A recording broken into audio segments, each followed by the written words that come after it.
Love Shots by Love Guru. Only on Radio City. Radio city கேட்குறீங்க. நான் உங்கள் love குரு.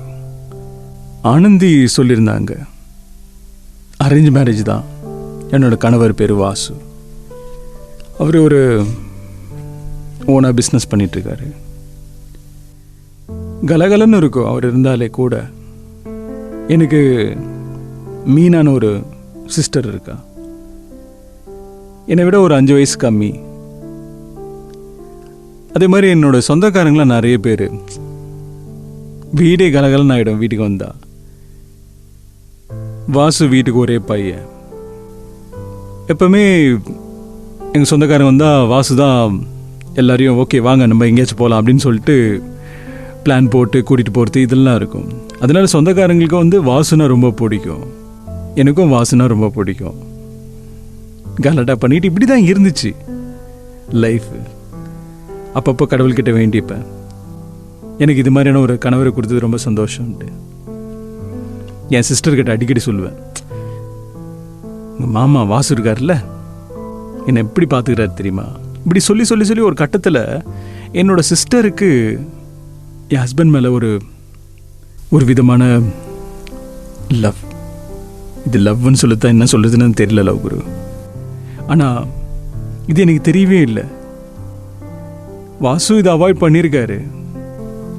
ஆனால் என்னோட சிஸ்டர் வாசு அதிகமாக விரும்ப ஆரம்பிச்சிட்டா. ஒரு கட்டத்தில் நான் எனக்கு தெரியாது, இது புரிஞ்சிக்கவே இல்லை. அவன் எங்கேயாச்சும் காலேஜ் போகணும் அப்படின்னா கூட மாமா கூட போயிட்டு வந்து தானே அப்படின்னு சொல்லி அனுப்பி விடுவேன். இது ஒரு கட்டத்தில் தப்பாயிடுச்சு. வாசுவும் மீனாவும் விரும்ப ஆரம்பிச்சிட்டாங்க. காரணம் நான் தான். ஆனால் அவங்களுக்கும் தெரிஞ்சிருக்கணும்ல. ஒரு கட்டத்தில் எங்கள் வீட்டில் எங்கள் அம்மா கிட்ட சொன்னோமா, மீனா பண்ணுறது தப்பு. மீனா கிட்ட எங்கள் அம்மாவும் அட்வைஸ் பண்ணாங்க. மீனா சொன்னது, எனக்கு வாசு மாமாவை பிடிச்சிருக்கு. அவர் உங்கள் அக்காவோட ஹஸ்பண்ட், நீ பண்ணது சரின்னு நினைக்கிறியா? சரி இனிமே பண்ண மாட்டேன் அப்படின்னு சொல்லி விட்டாச்சு. என்னோட ஹஸ்பண்ட் என் கூட பழகிறது கொஞ்சம் அந்த ஒரு பிரேக் ஆன மாதிரி இருந்துச்சு. அவர் யார்கிட்ட பேசினாலும் அவருக்கு வெயிட்டிங் போச்சுன்னா கூட எனக்கு சந்தேகமாக இருக்கும். உடனே நான் என்னோட தங்கச்சிக்கு கால் பண்ணி பார்ப்பேன், அவளுக்கும் வெயிட்டிங் போதான்ட்டு. இதெல்லாம் இருந்துச்சு குரு. ரொம்ப அஃபெக்ட் ஆயிடுச்சு. மென்டலி நான் ரொம்ப டிஸ்டர்ப் ஆகிட்டேன். எனக்கு அதுலேருந்து எப்படி மீண்டு வருதுன்னே தெரியல. எவ்வளோ கலகலப்பாக இருந்ததோ எங்கள் ஃபேமிலி, அவ்வளோ ஒரு மாதிரி ஆயிடுச்சு. எங்கள் அம்மாவும் எங்கள் அப்பாவும் அட்வைஸ்லாம் கொடுத்தாங்க. மீனாக்கும் அட்வைஸ் கொடுத்தாங்க, என்னோட ஹஸ்பண்டுக்கும் அட்வைஸ் கொடுத்தாங்க. எங்கள் ஹஸ்பண்ட் சொல்லிட்டாரு, அட்வைஸ் பண்ணுற வேலைலாம் வச்சுக்காதீங்க, உங்கள் பொண்ணுக்கிட்ட சொல்லி வைங்க, அவ்வளோதான். அவங்களுக்கு என்ன பதில் சொல்கிறதுனே தெரியல. இப்படிலாம் பேச மாட்டார், ஆனால் இப்படி பேசுகிறதே அவங்களுக்கு புதுசாக இருந்துச்சு. சரி மீனாவுக்கு அட்லீஸ்ட் வேறு யாராச்சும் மாப்பிள்ளை பார்த்துலான்னா மீனா கேட்கவே இல்லைன்னு, எனக்கு இப்போ கல்யாணம் வேணாம், நான் பெங்களூருக்கு போகிறேன், இல்லை நான் வெளியூருக்கு போகிறேன், இல்லை கோயம்புத்தூருக்கு போகிறேன், இல்லை மதுரைக்கு போகிறேன், எங்கேயாவது ஒரு ஊர் சொல்லிகிட்டே இருப்பா. நாங்கள் போயிட்டு நான் செட்டில் ஆயிடுறேன். எங்களுக்கு என்ன சொல்கிறதுனே தெரியல. அப்புறம் கொஞ்ச நாள் எங்கள் சொந்தக்கார வீட்டுக்கு அனுப்பி வச்சுருந்தோம். அங்கே ஒரு 3 மாதம் இருந்தா. இவரும் பிஸ்னஸ் வேலையாக வெளியே போவார்.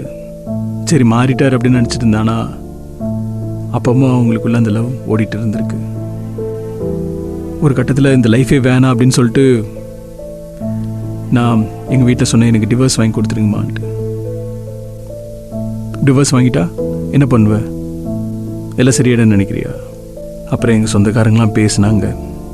என் கணவர்கிட்ட பேசி சரி பண்ணி மீனாவும் கடைசியாக புரிஞ்சுக்கிட்டு இப்போ என் லைஃப் ரொம்ப சந்தோஷமாக போயிட்டுருக்கு. எனக்கு இப்போ 2 குழந்தைங்க இருக்காங்க லவ் குரு. என் குழந்தைங்களாம் வந்த பிறகு தான் என் லைஃப் மாறிச்சு. ஆக்சுவலாக மீனாவும் புரிஞ்சுக்கிட்டா. அந்த ஏஜ் அப்படின்னு சொல்லுவாங்கள்ல, அதனால தான் அப்படின்னு நினைக்கிறேன். நம்ம ஓகே விளையாட்ட பேசுகிறாங்க அப்படின்னு தான் இருந்துச்சு. ஆனால் நானும் கொஞ்சம் யோசிச்சுருந்துருக்கணும். இப்போ எல்லாம் சரியாயிடுச்சு. சந்தோஷமாக போயிட்டுருக்கு எங்கள் லைஃப் அப்படின்னு சொல்லியிருந்தாங்க. ஆனந்தி, தெரியாது என்ன நடக்கும்னு தெரியாது. சில நேரங்களில் நம்ம விளையாட்டாக இருந்திருப்போம், இது என்ன இதெல்லாம் இருக்குது அப்படின்னு சொல்லிட்டு.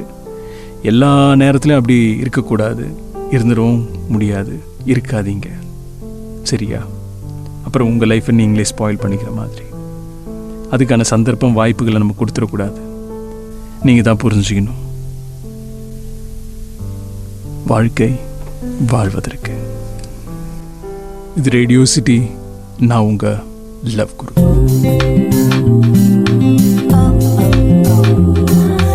Love Shots by Love Guru. Only on Radio City.